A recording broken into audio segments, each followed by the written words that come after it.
antara muji untung dikasih sama orang lama nggak laku mah. Kadang ai basi dibuang lah, takut orang lain dikasih cana basi. Sering Sering atuh.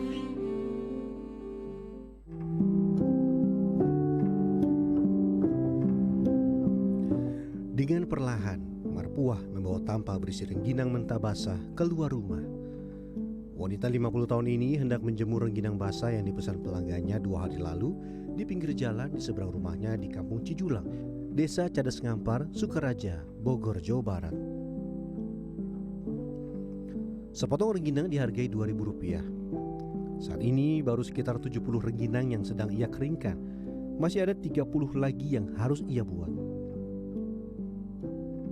Untuk membuat 100 buah rengginang diperlukan bahan baku 5 liter ketan hitam yang harga seliternya saat ini sekitar Rp25.000.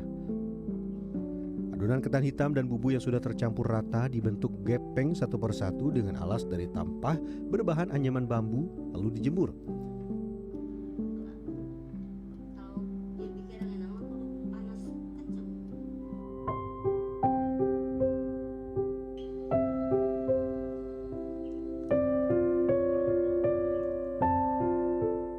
Tidak hanya pesanan rengginang, Marpuah pun secara rutin menerima pesanan membuat lepat ketan, sedikitnya 2 kali dalam seminggu. Seliter ketan putih cukup untuk membuat sekitar 20 lepat. Kali ini ia mendapat pesanan 60 lepat yang ia hargai Rp2.000 per potong. Marpuah pun mengangkat sendiri dandang ke atas tungku kayu. Ia pun segera menyalakan api ke tumpukan kayu yang ia kumpulkan tadi pagi. Beberapa kali lepat buatan Marpuah lembek dan hancur karena ketan terlalu lama direndam. Ada masalah rendamnya lama teuing. Jadi bige 10 liter anu mesen. Jadi di antukna dibuangnya jeung bingung-bingung. Enakan kayu, leuwih kenyal. Enak kayu mah. Karena keterbatasan modal, tidak jarang Marpuah meminta uang muka kepada pembeli atau bahkan meminjam uang ke tetangga untuk membuat rengginang atau lepat.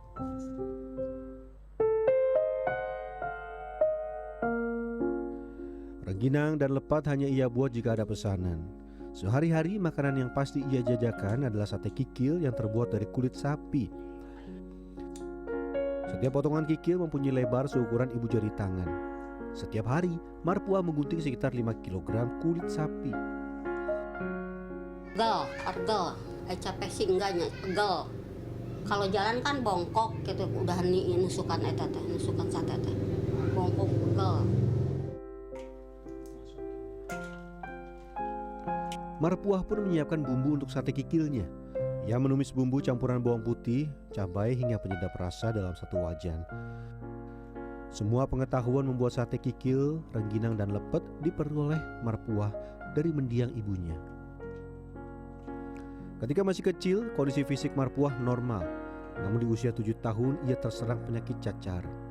Setelah sembuh, perlahan-lahan kaki dan tangannya tidak lagi tumbuh normal dan tidak berukuran proporsional dengan ukuran tubuhnya.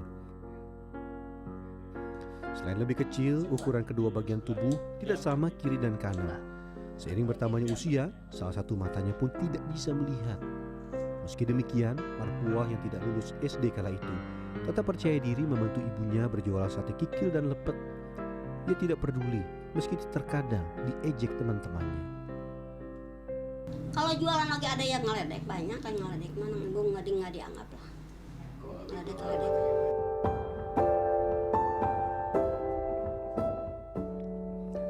Ketika berusia 16 tahun, Marpuah menikah dengan sang suami yang kala itu berusia 25 tahun. Suaminya bekerja sebagai buruh pabrik tepung tapioka rumahan di dekat kampungnya. Pernikahan mereka dikaruniai 2 anak laki-laki. Namun suaminya meninggal karena sakit sekitar 15 tahun lalu. Kini sehari-hari Marpuah tinggal di rumah warisan orang tuanya di Kampung Cijulang. Anak sulungnya bekerja sebagai sopir mobil angkutan barang dan telah menikah. Sementara si bungsu yang bekerja sebagai pelayan hotel meninggal 6 tahun lalu karena kecelakaan mobil di jalan tol bersama rekan kerjanya. Kepergian si bungsu yang kala itu belum genap 20 tahun membuat Marpuah terpukul. Apalagi sebelum meninggal, si bungsu sering mengajaknya pergi jalan-jalan. Puncak dibawa. Kemana dibawa men? Pangbageuna. Ai motorna mah nu akana teh. Dibawa lah ka mana. Terakhir ke puncak abi dibawa teh.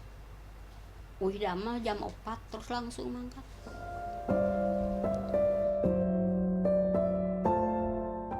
Tidak mau terus larut dalam kesedihan dan tidak mau menggantungkan nafkah kepada si sulung maupun orang lain, Marpuah melanjutkan pekerjaan ibunya berjualan sate kikil serta menerima pesanan lepet dan rengginang. Terkadang Marpuah membuat lepet melebihi jumlah pesanan pelanggan untuk ia jajakan sendiri. Hampir setiap hari setelah asar, Marpuah selalu berjalan keliling dari kampung ke kampung menjajakan sate kikil dan lepet. Kondisi kaki dan tangannya yang tidak normal serta satu matanya yang buta tidak menjadi penghalang baginya.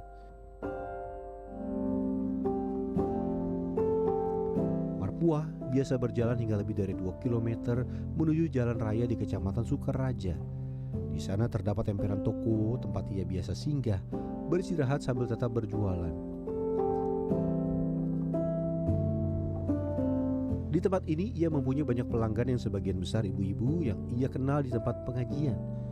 Orangnya baik, makanannya juga enak. Setiap jualan aku suka beli sih. Empuk itunya cungkringnya. Orangnya baik walaupun keadaannya begitu, ya dia rajin, enggak leha-leha gitu.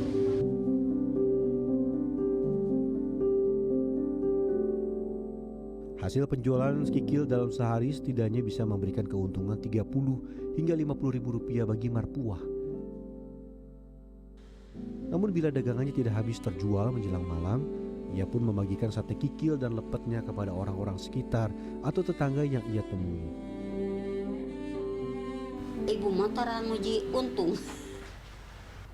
Dikasih sama orang, lamun nggak laku mah. Kadang ai basi dibuang lah. Takut orang lain dikasih cenah basi. Sering Bu? Sering atuh. Meski kondisi ekonominya pas-pasan, Marpuah tidak mau sekedar mencari keuntungan materi dari berjualan makanan. Bagi Marpuah, ikhlas berbagi kepada sesama membuat hidupnya terasa lebih bahagia dan bermakna. Edi Dwi Agung, Jakarta.